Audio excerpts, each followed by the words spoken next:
ជាងលើស្នេហ៍មនុស្សធ្លាប់ក្បែរព្រួលដល់មិនចានមុនធ្លាប់តែជួបប្រែស្ងាត់បាត់អស់ភាពទន់ភ្លន់ជួបសួរគ្មានហេតុផលជួបមិនស្រីហៅខ្ញុំមិនកាយតែលោកតែម៉ែឃើញថោពេកទៅទៅដល់លេងខ្ញុំភ័យខ្លាំងណាស់ស្មានថាលោកតែបាត់ឬក៏ថ្លៃបងរងតែខ្ញុំអាចទៅណាទៅខ្ញុំខ្លាចថាលោកតែចៅខ្ញុំបាត់ខ្ញុំមិនទៅទេខ្ញុំមិនទុកនឹងចោលនៅទីនេះទេខ្ញុំនៅទីនេះបានន័យថាម៉េចប្រាប់ហើយថាខ្ញុំមិនទៅទេមិនថាមួយខែក្រោយឬ2ខែក្រោយដូច្នេះនាងកុំភ័យទៅថ្នាក់នេះឯងលោកមិនជាមិនបានទៅមែនទេចង់បន្តឬបានចាប់តួបានចាប់តួអូនជាស្អប់មកមិនបានមែនទេអង្គខ្វល់ឬអស់ចិត្តប្រាប់ការពិតដល់អូនផងមិនស្មោះត្រង់បងបន្តតាមបីវ័យ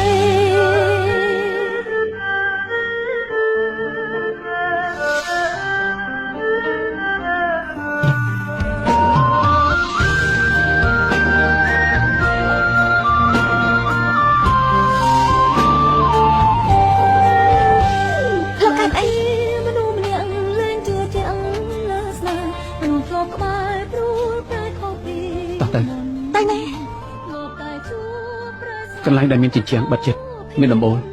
មេឃងងឹតហើយគ្មានមនុស្សឃើញជាកន្លែងដែលមានតែយើងពីរនាក់ស្អីគេសម្ដីយំជេរស្ដាប់ឮអស់ហើយហើយដើរបែបនេះតាមពេលណាទៅដល់បងថ្លៃមិនអាចផ្ដាសាយបានទេដល់ហើយមិនមែនផ្ទះនេះទេត្រូវដើរកន្លះម៉ោងទៀតបងថ្លៃកុំចូលទៅអីទេមិនមែនផ្ទះទេ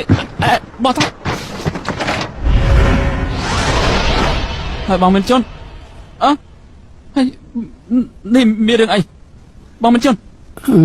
បងមិនជន់មានរឿងអីធ្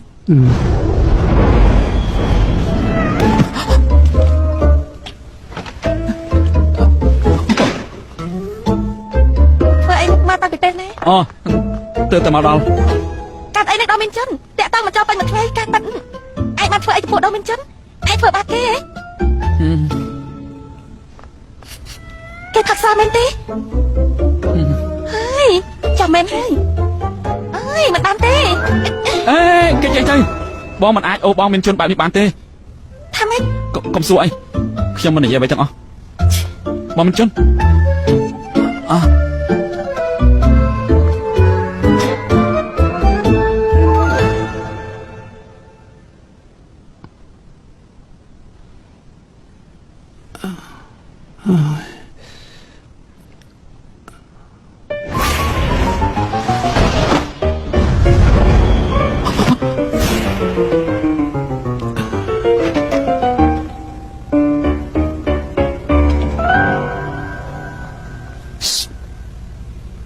យន់ជីគឺថាខ្ញុំនឹងរក្សាការសម្ងាត់ឲ្យបងល្អអរគុណហើយខ្ញុំអាចបងរឿងមួយបានទេ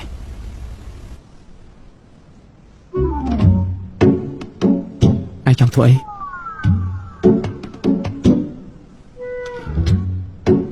ខ្ញុំថាឯងពិតជាយល់ច្រឡំហើយ